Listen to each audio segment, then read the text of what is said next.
Todd Young Online presents Young Tales.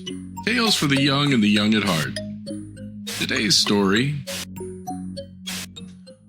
The Little House in the Wood by the Brothers Grimm.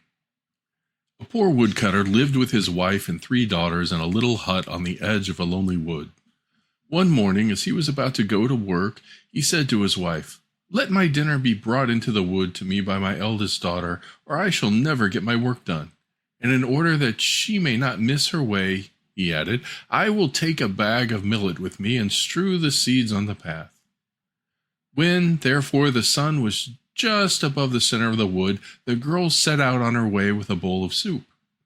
But the field sparrows and wood sparrows, larks and finches, blackbirds and siskins had picked up the millet long before, and the girl could not find the track. Then, trusting to chance, she went on and on until the sun sank and night began to fall. The trees rustled in the darkness, the owls hooted, and she began to be afraid. Then, in the distance, she perceived a light which glimmered between the trees. "There ought to be some people living there who can take me in for the night," thought she, and went up to the light.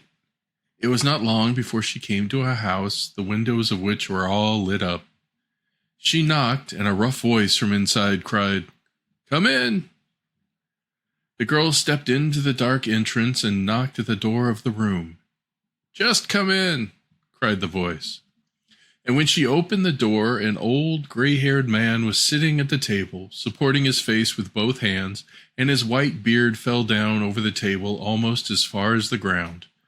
By the stove lay 3 animals, a hen, a cock, and a bridled cow. The girl told her story to the old man and begged for shelter for the night. The man said, "Pretty little hen, pretty little cock, and pretty brindled cow, what say ye all now?" "Rah!" answered the animals, and that must have meant, "We are willing," for the old man said, "Here you shall have shelter and food. Go to the fire and cook us our supper." The girl found in the kitchen abundance of everything and cooked a good supper, but had no thought of the animals. She carried the full dishes to the table, seated herself by the gray-haired man, ate and satisfied her hunger. When she had had enough, she said, "But now I am tired. Where is there a bed in which I can lie down and sleep?" The animals replied, "Thou hast eaten with him, thou hast drunk with him, thou hast had no thought for us. So find out for thyself where thou canst pass the night." "Then," said the old man, "just go upstairs and you will find a room with 2 beds. Shake them up, put white linens on them, and then I too will come and lie down to sleep." The girl went up, and when she had shaken the beds and put clean sheets on, she lay down in one, and without waiting any longer for the old man, she went to sleep. After some time, however, the gray-haired man came up, took his candle, looked at the girl, and shook his head. When he saw that she had fallen into a sound sleep, he opened a trap door and let her down into the cellar. Late at night, the woodcutter came home and reproached his wife for leaving him to be hungry all day. "It's not my fault," she replied. "The girl went out with your dinner and must have gotten lost, but she is sure to come back tomorrow." The woodcutter, however, arose before dawn to go into the wood and requested that his 2nd daughter should take him his dinner that day. "I will take a bag of lentils," said he. "The seeds are larger than millet. The girl will see them better and can't lose her way." At dinner time, therefore, the girl took out the food, but the lentils had disappeared. The birds of the wood had picked them up as they had done the day before and left none. The girl wandered about in the wood until night, and then she too reached the house of the old man and was told to go in and beg for food and a bed. The man with the white beard again asked the animals, "Pretty little hen, pretty little cock, and pretty brindled cow, what say ye all now?" The animals again replied, "Rah!" And everything happened just as it had happened the day before. The girl cooked a good meal, ate and drank with the old man, and did not concern herself about the animals, and when she inquired about her bed, they answered, "Thou hast eaten with him, thou hast drunk with him, thou hast had no thought for us, so find out for thyself where thou canst pass the night." When she was asleep, the old man came, looked at her, shook his head, and put her down in the cellar. On the 3rd morning, the woodcutter said to his wife, Send our youngest child out with my dinner today. She has always been good and obedient and will stay on the right path and not run about after every wild bumblebee as her sisters do." The mother did not want to do it and said, "Am I to lose my dearest child as well?" "Have no fear," he replied. "The girl will not go astray. She is too prudent and sensible. Besides, I will take some peas with me and strew them about. They are still larger than lentils, and they will show her the way." But when the girl went out with her basket on her arm, the wood pigeons had already gotten all the peas in their crops, and she did not know which way to turn. She was full of sorrow and never ceased to think how hungry her father would be and how her good mother would grieve if she did not return home. At length, when it grew dark, she saw the light and came to the house in the wood. She begged quite prettily to be allowed to spend the night in there, and the man with the white beard once more asked his animals, "Pretty little hen, pretty little cock, and pretty bridled cow, what say you all now?" "Rah!" said they. Then the girl went to the stove where the animals were lying and petted the cock and the hen and stroked their smooth feathers with her hand and caressed the bridled cow between her horns. And when, in obedience to the old man's orders, she had ready made some good soup and the bowl was placed on the table, she said, "Am I to eat as much as I want and the good animals to have nothing? Outside is food in plenty, and I will look after them first."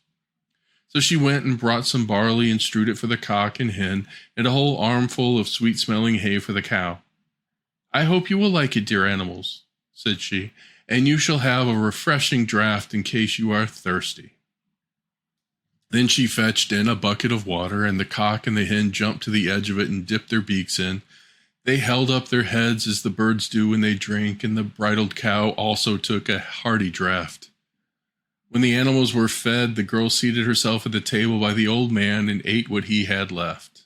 It was not long before the cock and the hen began to thrust their heads between their wings, and the eyes of the cow likewise began to blink. Then the girl said, "Ought we not go to bed?" "Pretty little hen, pretty little cock, and pretty little brindled cow, what say ye all now?" The animals answered, "Rah! Thou hast eaten with us, thou hast drunk with us, and thou hast kind thoughts for all of us. We wish thee a good night." Then the girl went upstairs, shook the feather beds, and laid clean sheets on them. And when she had done it, the old man came and lay down on one of the beds, and his white beard reached down to his feet. The girl lay down on the other, said her prayers, and fell asleep. She slept quietly till midnight, and then there was such a noise in the house that she awoke. There was a sound of cracking and splitting in every corner. The doors sprang open and beat against their walls. The beams groaned as if they were being torn out of their joists. It seemed as if the staircase were falling down, and at length there was a crash as if the entire roof had fallen in. As, however, all grew quiet once more, and the girl was not hurt, she stayed quietly lying where she was and fell asleep again. But when she woke up in the morning with the brilliancy of the sunshine, what did her eyes behold? She was lying in a vast hall, and everything around her shone with royal splendor. On the walls, golden flowers grew up on a ground of green silk. The bed was of ivory, and the canopy of the red velvet, and on a chair close by was a pair of shoes embroidered with pearls. The girl believed that she was in a dream, but 3 richly clad attendants came in and asked what orders she would like to give. "If you will go," she replied, "I will get up at once and make ready some soup for the old man, and then I will feed the pretty little hen and the cock and the beautiful bridled cow." She thought the old man was up already and looked around at his bed. He, however, was not lying in it, but a stranger. And while she was looking at him and becoming aware that he was young and handsome, he awoke, sat up in bed, and said, "I am a king's son, and was enchanted by a wicked witch and made to live in this wood as an old gray-haired man. No one was allowed to be with me but my 3 attendants in the form of a cock, a hen, and a bridled cow. The spell was not to be broken until a girl came to us whose heart was so good that she showed herself full of love not only toward mankind but towards animals, and that you have done, and by you at midnight we were set free. And the old house in the wood was changed back again into my royal palace. And when they had arisen, the king's son ordered the 3 attendants to set out and fetch the father and mother of the girl to the marriage feast. "But where are my 2 sisters?" inquired the girl.